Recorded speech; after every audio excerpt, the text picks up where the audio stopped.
Hi friends, welcome back to my channel. Today in this session we will discuss about the how to solve stoichiometric problems. The word stoichiometry is derived from the two Greek words. One is the stoichion, another one is a metron. Stoichion means element, metron means measure. That means in this chapter mainly we'll discuss about the measurement of the elements. Today in this class we will discuss about the what is the definition of stoichiometry and what are the calculations are involved in stoichiometry. So let us see what is the definition and what are the calculations. According to definition, the stoichiometry mainly deals with the quantitative relationship between the reactants and products.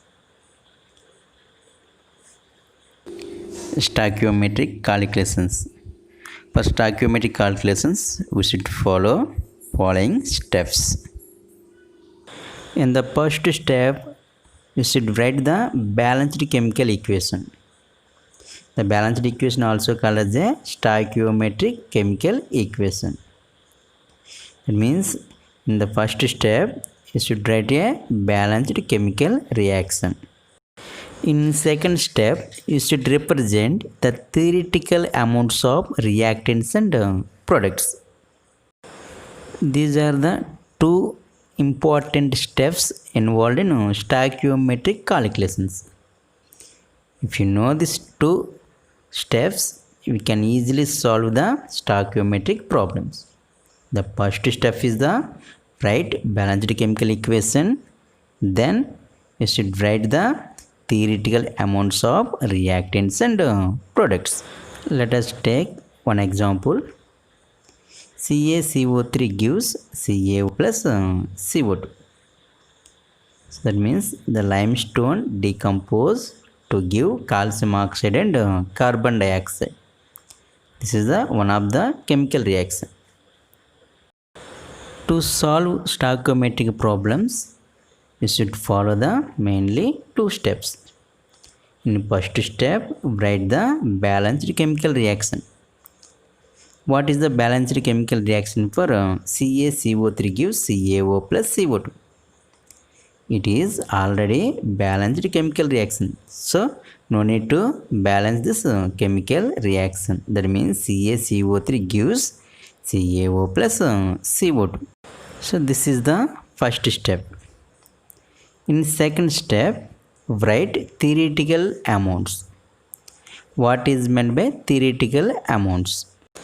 The balanced chemical reaction give some relation between reactants and products. That is the quantitative relationship.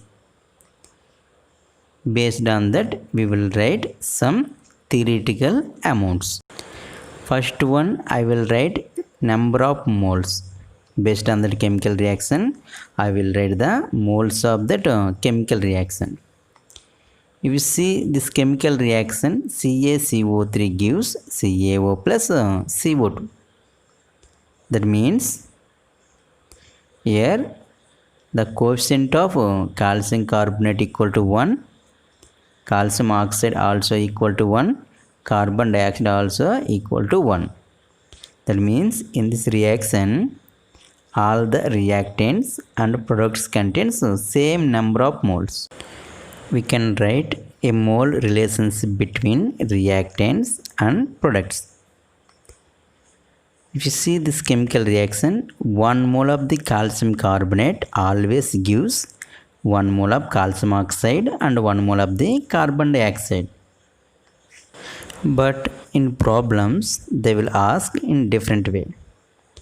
If 1 mole of calcium carbonate decompose, how many moles of calcium oxide and how many moles of carbon dioxide gas will be released? What is the answer for this question? 1 mole of calcium carbonate always give 1 mole of calcium oxide and 1 mole of carbon dioxide gas. Now I will write the mass relationship between reactants and products. Do you know what is the molecular mass of calcium carbonate? That equal to 100 grams. Calcium oxide molecular mass equal to 56 grams. Carbon dioxide molecular mass equal to 44 grams. We know this molecular masses in already lower classes. By applying this mass relationship between reactants and products, you will get 100 grams of the calcium carbonate decompose to give 56 grams of calcium oxide and 44 grams of carbon dioxide gas. Now we will apply volume relationship between reactants and products. But do you know this volume relationship applicable only for gases? It does not applicable for solids and liquids. In this chemical reaction, CaCO3 is solid, calcium oxide also solid. Only carbon dioxide is in gas state. That means in this chemical reaction we can write the volume for only carbon dioxide gas.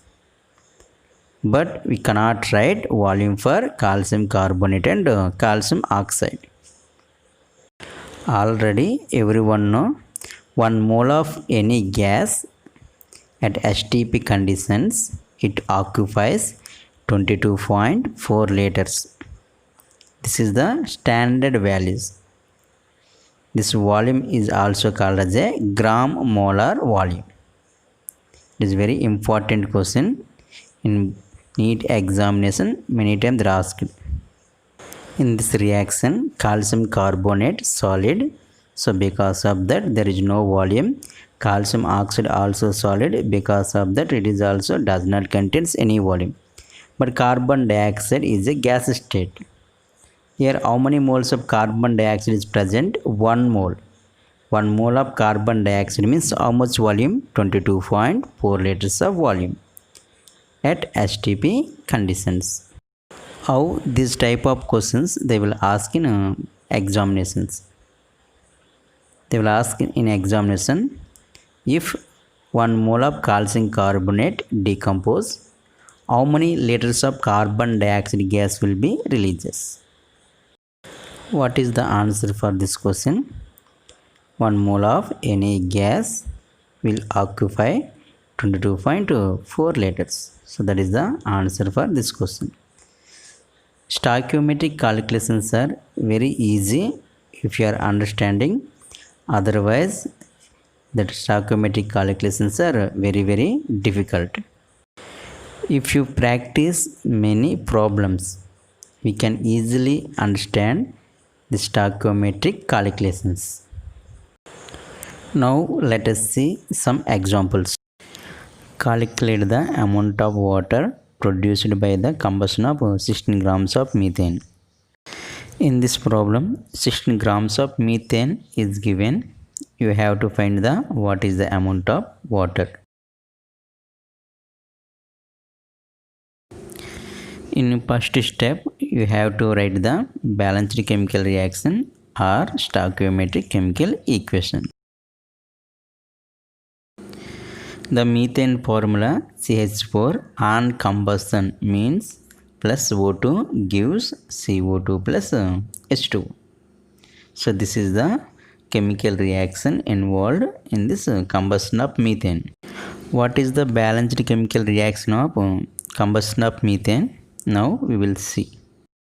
So this is the balanced chemical reaction of combustion of methane. CH4 plus 2 oxygen molecules gives carbon dioxide plus 2 water molecules.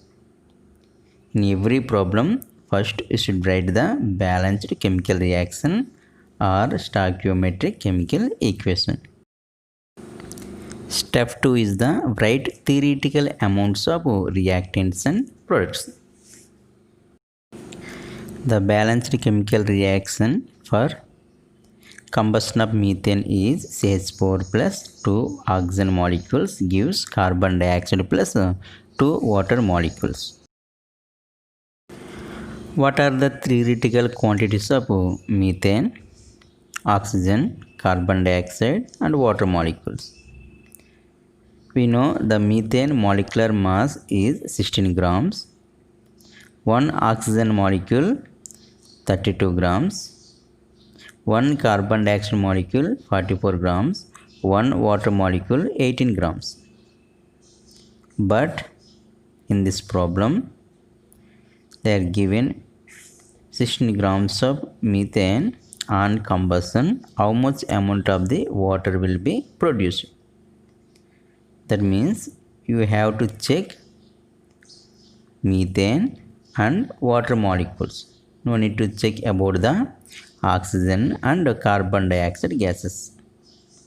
See, in this problem they are given 16 grams of methane. How much amount of the water produced in this chemical reaction?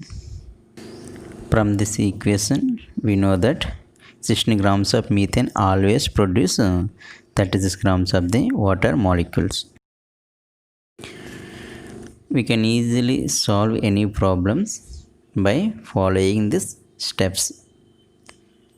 They will give the unknown values. You have to find the unknown values by using this theoretical values. In next class, you will see some of the problems. Thank you.